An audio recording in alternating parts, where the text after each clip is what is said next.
नमस्कार। इस वीडियो में हम समझेंगे कि भारत निर्वाचन आयोग यानी कि इलेक्शन कमीशन ऑफ इंडिया की ओर से अभी जो फॉर्म्स में कुछ चेंजेस किए गए हैं उनमें से 7 नंबर फॉर्म में जो चेंज हुए हैं उसे हम कैसे अप्लाई कर सकते हैं। क्योंकि अगर आप एक बीएलओ है तो आपको पता होगा कि इससे पहले हमारे सामने जो सबसे सरल काम था वो 7 नंबर फॉर्म को भरना था, लेकिन वह उतना ही अब जटिल हो गया है। क्योंकि पहले हमें 7 नंबर फॉर्म भरने के लिए किसी भी प्रकार के सपोर्टिंग डॉक्यूमेंट्स की आवश्यकता नहीं होती थी, लेकिन अब उसके लिए अनिवार्य कर दिया है कि अगर आप 7 नंबर फॉर्म भर रहे हैं तो उचित कारण से और उसके साथ साथ एक सपोर्टिंग डॉक्यूमेंट्स लगाओगे। अगर आप सपोर्टिंग डॉक्यूमेंट्स नहीं लगाओगे तो आपका फॉर्म रिजेक्ट कर दिया जाएगा। तो आपको किस प्रकार से 7 नंबर फॉर्म को भरना है और इस बार जो 7 नंबर फॉर्म में चेंजेस हुए हैं वो क्या हुए हैं और किस प्रकार से ये भरा जाएगा, आइए समझते हैं। सबसे पहले आप इलेक्शन कमीशन ऑफ इंडिया की वेबसाइट पर जाइए और वहाँ पे आपको दिखा हुआ होगा फॉर्म नंबर 7 है। तो उक्त नियमों के प्रारूप 7 और 8 के स्थान पर 7 और 8 दोनों को मिलाकर एक इस प्रारूप को रखा गया है जो इस प्रकार से है। तो ये नियम 13, 2 और 26 के अंतर्गत इसकी नामावली को आप देख सकते हो किस प्रकार से इसे क्रिएट किया गया है। विद्यमान निर्वाचक नामावली में नाम को सम्मिलित करने, हटाने के प्रस्ताव के आक्षेप हेतु मतदाता आवेदन। कोई भी नाम अगर सम्मिलित हो रहा है पुनरीक्षण कार्यक्रम में और किसी व्यक्ति को आक्षेप है तो वो ये फॉर्म भर सकता है, या फिर पहले से नामावली में नाम दर्ज है और उसे हटाने का भी आक्षेप उसमें किया जा सकता है। अब जैसे कि उसमें किसी एक जैसे कि ईआरओ को संबोधित करते हुए और उस विधानसभा क्षेत्र संख्या और उसका नाम संख्या, जैसे 134 नाम हम लिख देते हैं शिव, ठीक है।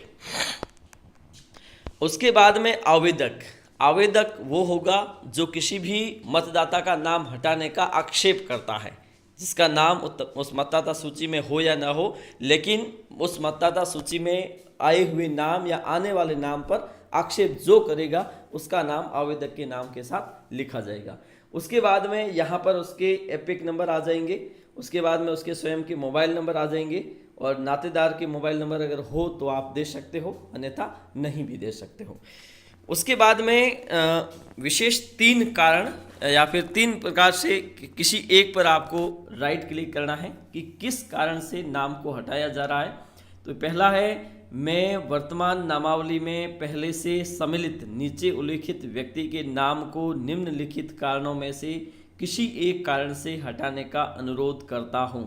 तो इन कारणों में से जैसे मृत्यु हो गई है, या अभी तक उसकी उम्र 18 वर्ष नहीं हुई है, या फिर स्थायी रूप से स्थानांतरित हो गया है, या पहले से कहीं नामांकित है, या फिर वह भारतीय नागरिक नहीं, इनमें से किसी एक कारण पर आपको टिक करना है, ठीक है। या फिर दूसरा कि मैं निम्नलिखित कारणों में से किसी एक कारण से वर्तमान नामावली में नीचे उल्लिखित व्यक्ति के नाम को सम्मिलित करने के प्रस्ताव पर आक्षेप करता हूं। मतलब नामावली में उसका नाम तो नहीं है, लेकिन अगर कोई नाम फॉर्म आया उस प्रकार का और अगर आप उसको सम्मिलित कर रहे हो तो कोई दूसरा व्यक्ति आकर उस पर आक्षेप कर सकता है और उसका उचित कारण देगा। क्यों? कोई एक कारण, या तो उसकी मृत्यु हो चुकी है, या उसकी उम्र 18 वर्ष नहीं है, या वो स्थायी रूप से स्थानांतरित हो चुका है, कहीं और शिफ्ट हो चुका है, या पहले से नामांकित है कहीं, या फिर वो भारतीय नागरिक नहीं है। तीसरा, मैं निम्नलिखित कारणों में से किसी एक कारण से निर्वाचित नामावली से अपने नाम को हटाने का अनुरोध करता हूँ। कोई भी व्यक्ति जो स्वयं अपने नाम को हटाने का अनुरोध इसके माध्यम से, तो स्वयं कोई फॉर्म भर रहा है तो इसके लिए आप इस पर टिक करोगे, और कौन सा है तो पहले से नामांकित है कहीं, या स्थायी अनंतरित रहे, या फिर वह भारतीय नागरिक नहीं रहा, तो ऐसी स्थिति में वो अनुरोध कर सकता है। उसके बाद में ऐसे व्यक्ति के बारे में जिसके संबंध में आक्षेप किया गया है उसका आप यहाँ पे एड्रेस दे दोगे, उसका नाम लिख दोगे यहाँ पे, उसके बाद उसका उपनाम और उसके बाद में एपिक नंबर यदि उपलब्ध हो तो। क्योंकि उपलब्ध नहीं होने की स्थिति ये होती है कि कोई अगर आपके पास फॉर्म आया है, आप उसे शामिल करना चाहते हैं, लेकिन कोई दूसरा आक्षेप कर दे तो उस स्थिति में उसके पास एपिक नंबर नहीं होंगे, ठीक है। और उसके बाद में यहाँ पर उसके एड्रेस लिख दोगे और उसके बाद में यहाँ पूरा जैसे गली नंबर हो गया, डाकघर हो गया, तहसील हो गया, राज्य क्षेत्र हो गया, तो ये सारा इसमें विवरण आ जाएगा। उसके बाद में एक घोषणा पत्र दिया जाएगा, किसके द्वारा?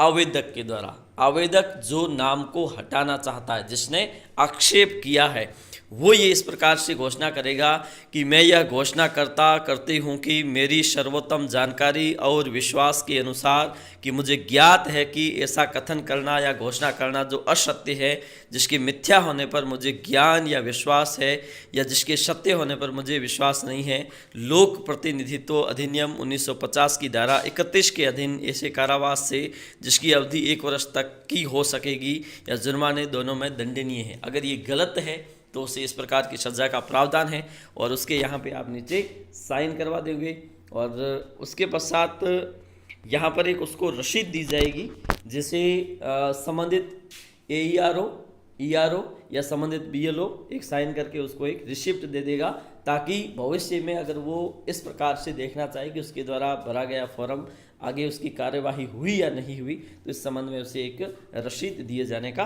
प्रावधान है। ठीक है, इस प्रकार से आप देख सकते हो यहाँ पे जो आपको देखा गया है कि अगर आप यहाँ पे मृत्यु का बताते हैं तो आपको मृत्यु प्रमाण पत्र देना आवश्यक है। अगर कोई महिला जिसकी शादी हो गई है और एक विधानसभा क्षेत्र में उसका पहले से नाम है और उसे हटवाना चाहते तो उसे विवाह पंजीकरण प्रमाण पत्र देना होगा। अगर आप ऑनलाइन, यहाँ पर आपको नहीं दिखाएगा, लेकिन ऑनलाइन फॉर्म आप जैसे अप्लाई करोगे तो वहाँ पे उसे अपडेट कर दिया गया है 1 अगस्त 2022 के पश्चात। इसमें ये ऑप्शन दे दिया गया है कि अगर कोई किसी व्यक्ति को आप मृत्यु दिखा रहे हैं तो उसका मृत्यु प्रमाण पत्र देना अनिवार्य है। इस प्रकार से आप देख सकते हो कि 7 नंबर फॉर्म आप कैसे भरोगे। आज के लिए इतना ही, धन्यवाद।